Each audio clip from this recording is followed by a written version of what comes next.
Okay, uh, today we are going to discuss lexical borrowing. It is the part of the previous chapter, and though we have to start new chapter today, but these two topics are remaining, so we'll just complete it and then we'll go ahead to the next chapter. Lexical borrowing. What is lexical borrowing? Whenever people are speaking and they are code switching or they are code mixing, they are taking something from the other language. As we have already discussed in the previous lecture, that sometimes when you don't know the word, so you switch from one language to another, or you take words from the other language to because of the lack of the vocabulary.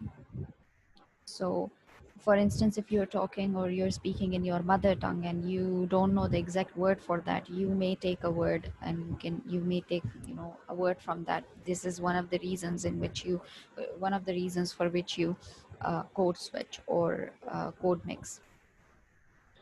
Um, what is borrowing? Borrowing is actually a kind of like taking words which are mostly single words, or they are mainly nouns,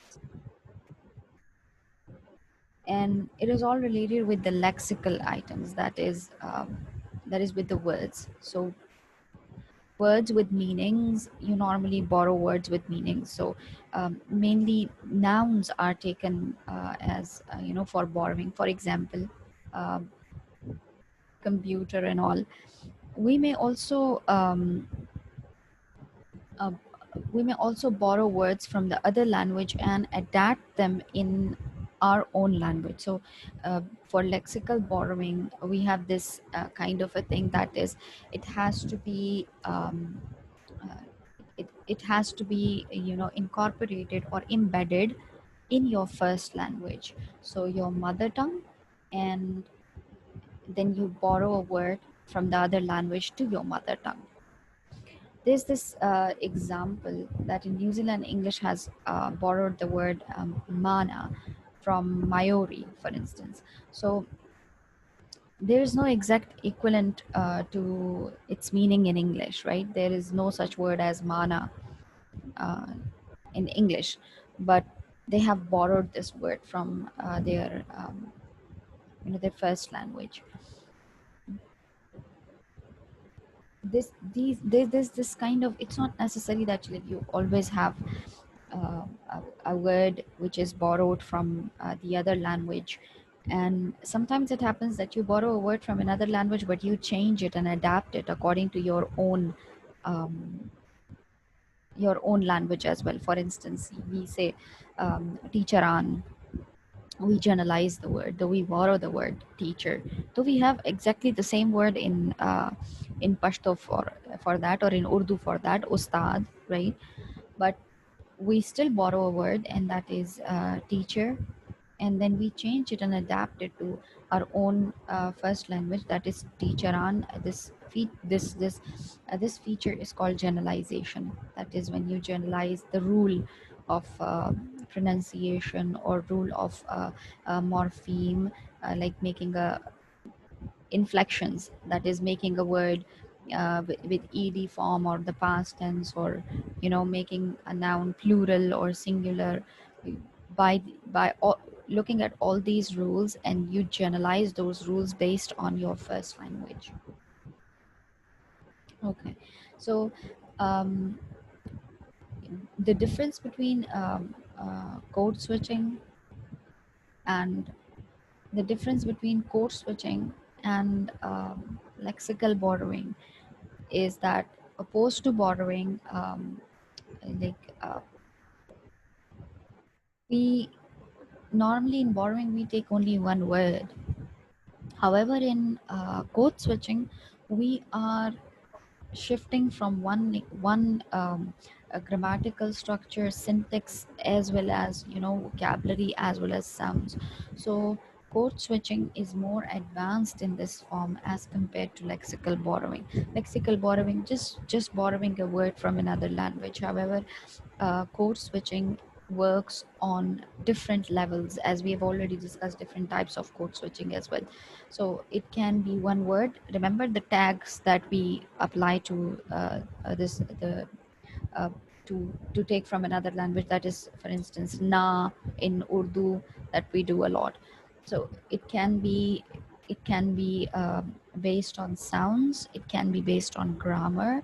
Like you people did your first assignment and you people wrote, many of you wrote that our names are changed into, putting that towards the end.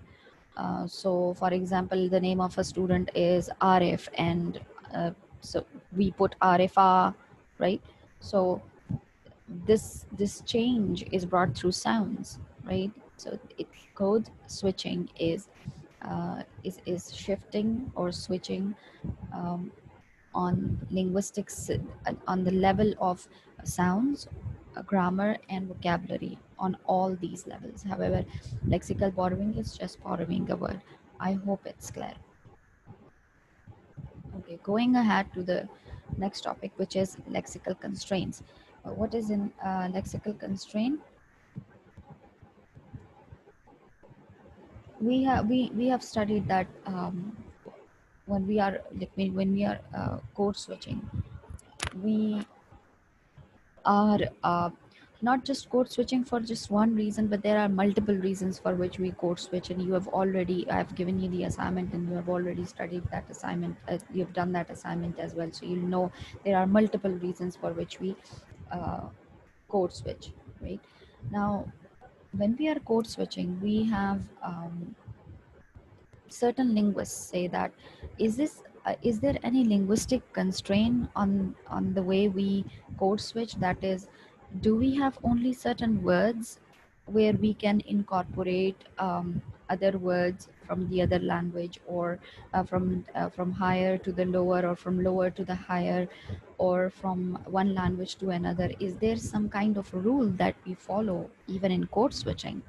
So there are two schools of thoughts in that. That is, we have two different schools of thought. One is that one is that yes, we code switch based on rules. That is, we have linguistic constraints on switching, and they all are universal. That is, these all rules are same.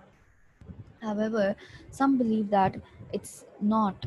There is no such rule, and there is no such constraint. But if you look at switching, it is believed that switching can occur on both levels. That is, within the sentences as well as outside the sentences. That is, when you complete one sentence and you uh, switch to another and you switch to another code, you use completely different sentence. You use completely different sentence, and then certain points where you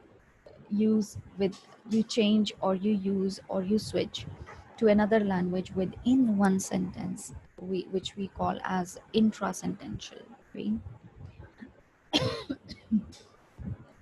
And we change when we have both the grammar of the two languages are matching. So for instance, if you are using a noun phrase in the place where already in your L1 or L2, that is first language or second language, whichever language you are using, well, we'll study that as embedded language and matrix language.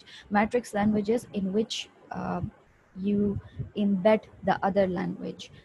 For instance, if I'm using a sentence in English, or if I'm using a sentence in Urdu, and I use another word from uh, one language, so the language from which I'm using the word would be embedded language, and in which I am inserting the word would be matrix language.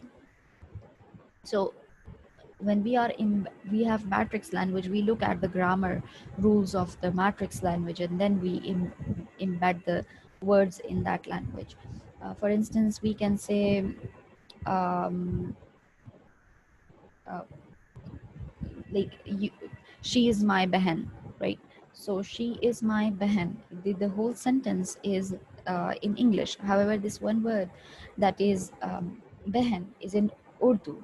So we are looking at the grammatical structure as well. We know that in the place of behan, only sister, a noun, can come, and that's why, like, or even in the grammar, like if you're changing the verb, so let's suppose we say he is better there, right?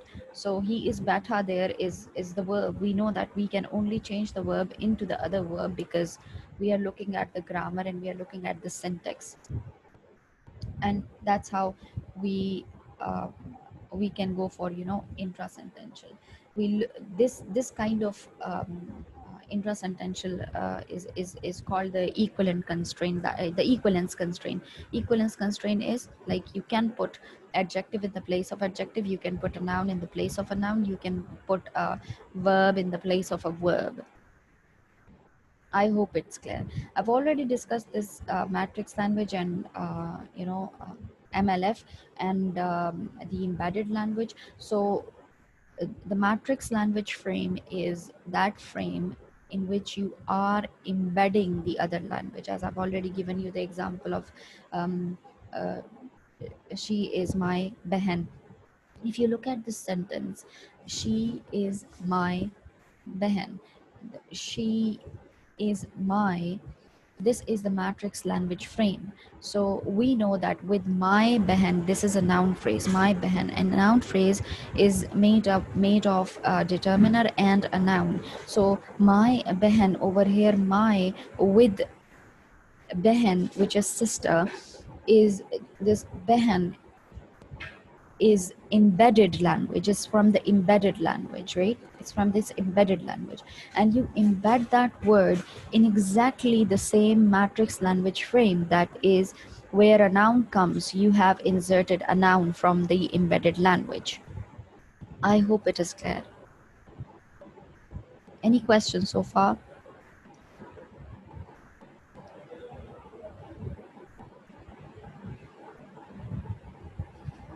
Any question? No?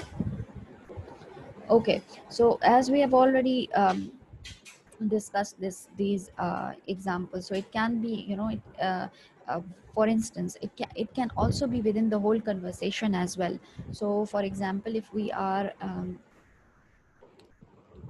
can you all hear me?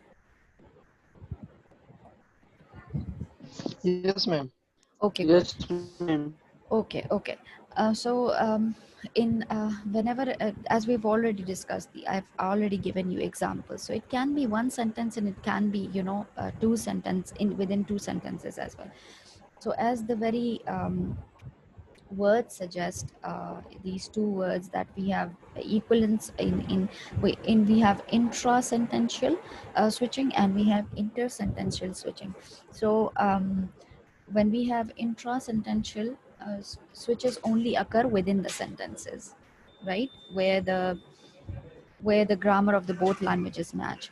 However, when it is in intersentential, right, it comes from one, it comes in one sentence and then the other sentence. So it is outside one sentence, or you can say clause as well, right, in other clause.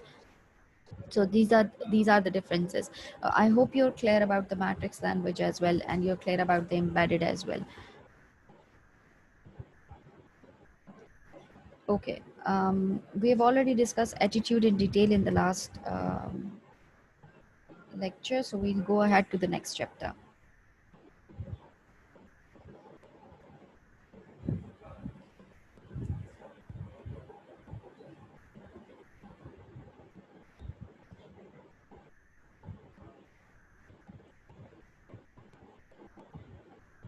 Okay, next chapter is language maintenance and language shift. So we all know that even in, I'll give you a Pakistani context right now as an example. We all know that in here in our society, even in Peshawar, we see that people are now shifting towards English. and people are using, even at homes, there are, you might have seen in Pakistani context, you might have seen people in Islamabad talking to their children not in their first language, but in their, that is in their mother tongue, but in their but in English. So language like shifts in different domains. We have already discussed domains, so I hope I don't need to explain it again and again. So um, we see that in different communities we have language shift which is occurring. Even in our society we are seeing that language shift is occurring in different domains. Previously we never used to speak in certain languages at homes, and now we see that people are speaking in different languages. For instance, even at our home domains, when someone is talking to their siblings, they may shift from one language to another, that is from Pashto to English. Whereas it wasn't possible before, but now it's possible. And when you look at the next generation, so the next generation is like they are communicating with their parents, and even the parents are communicating with them in English. With the kids, they are communicating with them in English. So the language, this language shift which is occurring from in different communities, right? We have different reasons for that, and we have different communities in which language shift occurs. So we're going to study that in detail. uh, the first example is very common, and that is migrant minorities. Who are migrant minorities? Migrant minorities are those people who migrate from one area to the other area. That is, for instance, a Pakistani who goes abroad, or any English speaking country, let's suppose Canada or England. So in they are the migrant minorities. If you look at if you take them as an example, you'll you'll see that their kids, though they speak Pashto, the ones who went there, they speak Pashto, they speak their mother tongue, Urdu, Punjabi, Hinko, but slowly and gradually their children and the generation after that completely about um, forgets their native language, right? That is the reason is that as they are migrant minorities, they are the communities over there, right? They are Muslim communities there. There are, different communities over there. So they are the migrant minorities over there, and they try to use other languages, the language of the majority. And reasons are different social factors, which are responsible for shifting from one language to another. The reasons are very obvious. So here, this is an example of Manabin is a young British Hindu woman who lives in Coventry, and her family moved to Britain from Uganda in 1970s when she was 5 years old. So if you look at her age, she has acquired, basic language, her basic language. However, the age in which she moved over there was like she was very young at the time. She was a kid, and that's the time when you learn and acquire um, which language do you need to speak in which domains. She started working on the shop floor in a bicycle factory when she was 16. Okay, so at home, Manabin speaks Gujarati with her parents and grandparents, because her parents and grandparents were adult at the time when they moved over there. However, she was a kid at that time, so her grandparents and her parents possibly her her grandparents or her parents possibly cannot speak very fluent English, and they are still good at speaking, and they haven't shifted from their own Gujarati mother tongue uh, to English. Although she had learned English at school, she found she didn't need much at work. Many of the girls working with her also spoke Gujarati, so when it wasn't too noisy, they would talk to each other in their home language. Manaban was good at her job and she got promoted to floor supervisor. In that job, she needed to use English more of the time, though she could still use some Gujarati with her old workmates. If you look at this example and if you analyze it very carefully, you'll see that though Manaban is when she was only a working with her friends, because her friends were at that time, she was not promoted to the to floor supervisor. But once you are floor supervisor, your communication is with majority of the people who are already who are not migrants. They are majority over there, and the majority speaks English. So that's why the floor supervisor has to communicate more in English as compared to the mother as compared to her mother tongue.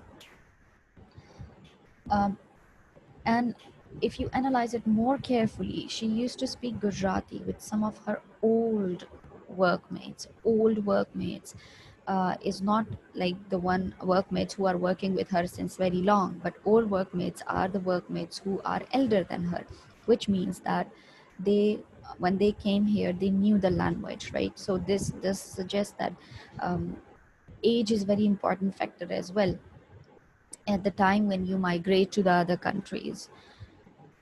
She went to the evening classes and learned to type. Then, because she was interested, she went on to learn how to use a computer. Now she works in the main office and she uses English almost all the time at work. Now, as the nature of the job changes, her choice of the language also changes. So the most of the time that she's communicating is that she's communicating in English, and the only domain in which she speaks Gujarati now is her home domain. So this suggests that there's a language shift which is occurring, and there are different social factors which are responsible uh, for the um, for the language shift. We all know that the one reason is that there are majority the language of the majority is the most important language. So if for instance you are in a place where a majority are speaking a certain language, then you have to adapt to their language as well, because that's how they are going to that's how you're going to be provided with opportunities for job, opportunity for economic benefits, opportunity for political benefits. All these benefits are attached to the language of the majority. That is why you have to shift from one language to the other, and this is very obvious that migrant families will always shift from their mother tongue to the language of or their minorities language to the language of majority. I hope it is clear so far. Is it clear?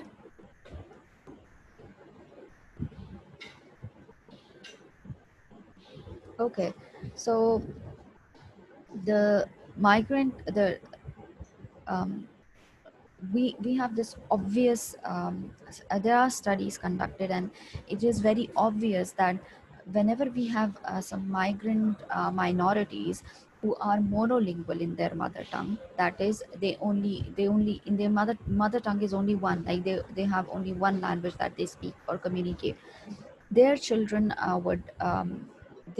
would always be bilingual, because they'll be speaking the language of their the majority's language as well.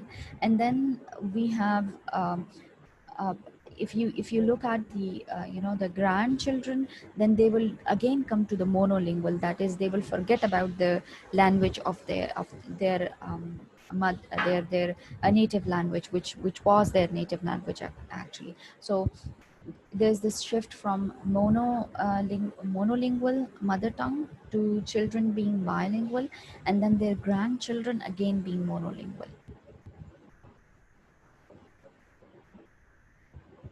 Any questions so far?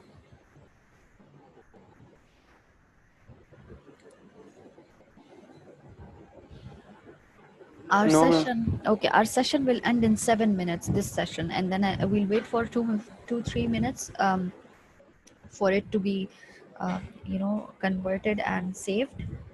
the recording, and then I'll send you another link. Okay, so Okay. then we have non-migrant minorities. Non-migrant minorities, sorry, non-migrant communities. Non-migrant communities are communities like us. We are not we haven't migrated from one country to another. We are living here right from the beginning. But then why is there a shift in different domains of the language? So language shift is, not always the reason is not always migration, but there are other reasons as well, that is political, economic, and social changes which occur in a community, which may result in shifting from one language to another. Here we have an example, that is Armin is an Iranian teacher of English. He is concerned that Farsi, the official language of Iran, is is displacing his native language, Azari. One piece of evidence supporting his concern about Azari is that the streets of his hometown, Tabriz, are full of signs in the Farsi language. What is more, people are not taught to read and write in Azari, despite the fact that there is a rich literature in the language, some of it housed in books in the Tabriz library. So if you see this, if you look at this example, you'll see that a, a, a teacher is concerned about the mother tongue, like I say, his mother tongue, his native language.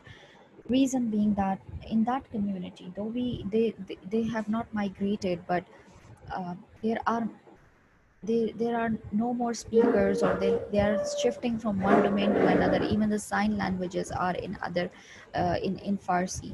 And in Iran, um, sorry, he's concerned about Farsi.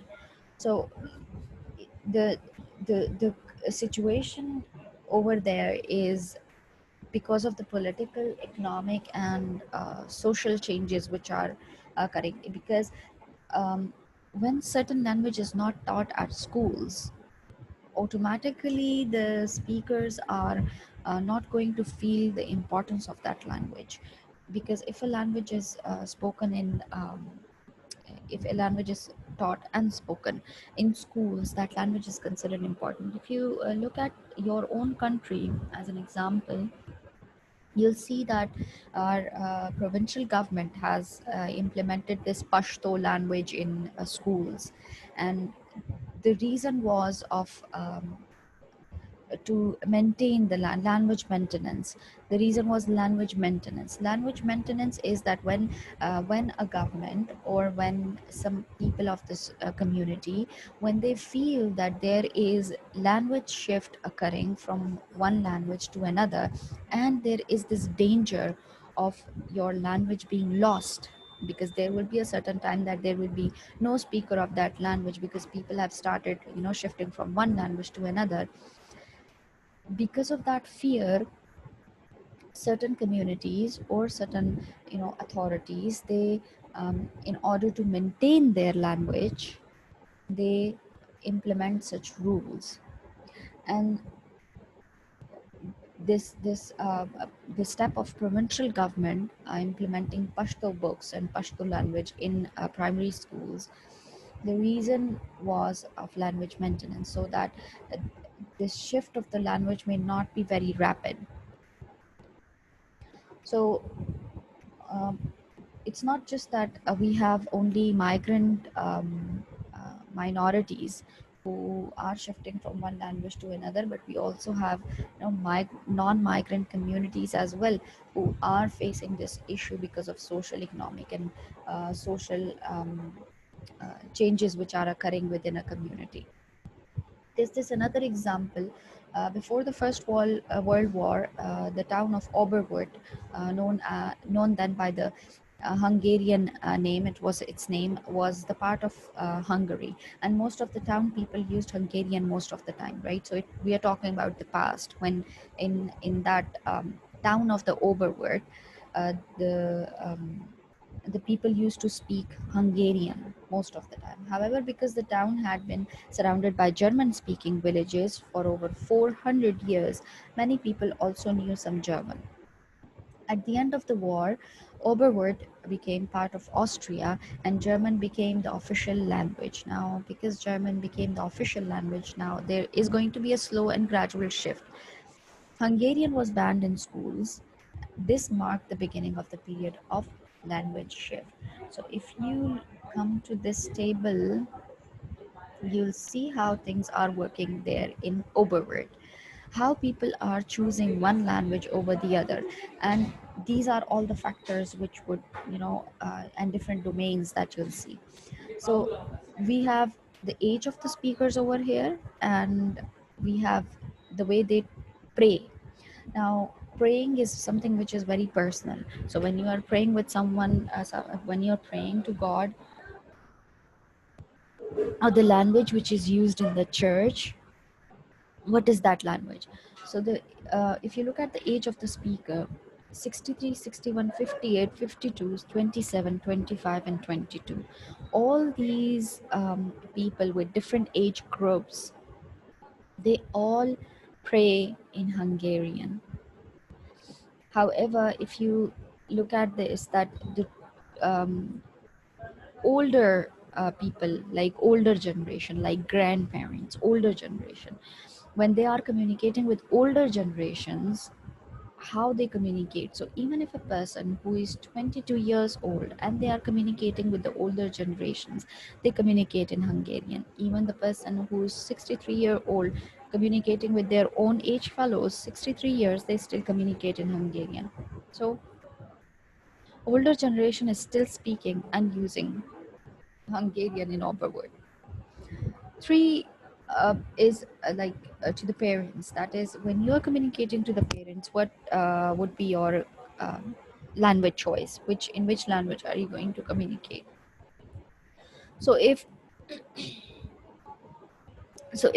um, if you're communicating to your parents, if you are at the age of 63, they'll be communicating in Hungarian, 61 communicating in Hungarian, 51 communicating. If you see till here, 25,